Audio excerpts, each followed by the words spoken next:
If you've ever yelled at your kids and then spent the rest of the day hating yourself, then this video is for you, because in our journey as mom, as parents, it it happens more often than not, more often than we like.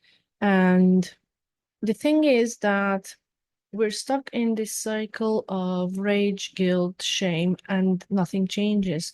No matter how many books we pick up, no matter how many parenting courses we do, we're stuck in this vicious circle. And what you need to understand is that we've learned from childhood to scan the room, to see the atmosphere and adapt and basically people please and make sure that everybody else is fine and everybody else is happy.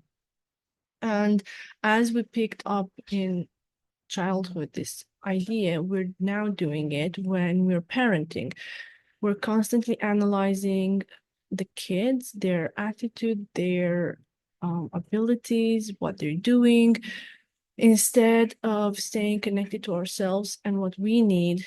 And it's this when you realize it's not about them and their attitude and their actions, it's about how we interpret them and how we react to those actions. Is it that we feel unseen? Is it that we feel that nobody hears us? Is it that we don't feel respected? What exactly is that, disobedience, let's call it? What's that triggering within us? Because we weren't really taught to connect with ourselves and make sure that our needs are met.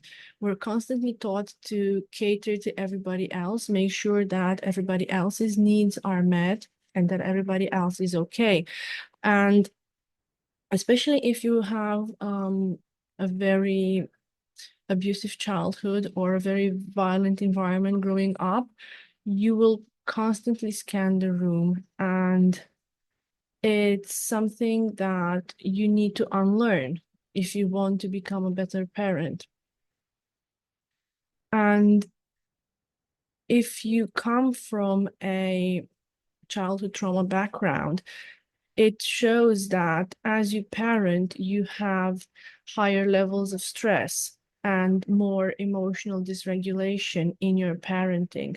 Because when your nervous system is maxed out, when you're running on stress hormones, insufficient sleep, and constant vigilance, anger just becomes the primary outlet, the fastest way for your brain to let go, unloose, and just blow out some of that rage and some of that stress response that we have inside of us. And it's not okay, because most of the times it's our kids that are on the receiving end. And most of the times we realize that this is not what we want. And those reactions, because I can't really call them actions since we're reacting, don't serve us in any way, except they add more guilt and more suffering and more emotional pain. So instead of thinking, why don't they listen? They're driving me crazy. Try to rephrase that questions and look inside. I don't like this because it touches something in me. I feel overwhelmed. I feel I need a break. I feel whatever it is, go on the dotted line. And you can continue asking yourself because, or what does this mean for me, till you reach a more deeper level of understanding regarding that particular problem and that particular reaction. And a practical tool would be to pause before you react and think, what am I feeling right now? What do I need? Again, this might be very difficult at times, especially if you're prone to anger. And if you don't allow yourself the space needed to regulate, calm down, and cool down. And it's not about being a perfect mom, that there's no such thing as perfection. And kids don't need perfection. Nobody wants perfection. It will do them more damage than good.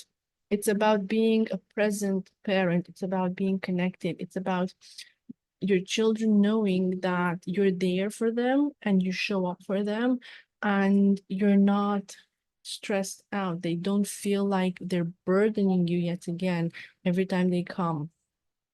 And feeling the guilt and the shame after an incident happened, it doesn't need to paralyze you. It doesn't need to bring in more shame and go down the loophole of what a terrible parent I am.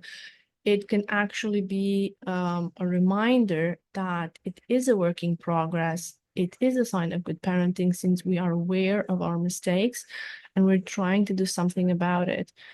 You cannot give what you do not have. And connecting with your kids starts by connecting with yourself as a person. So next time you snap, redirect yourself back to you, back to what do I need? What am I feeling? And start there.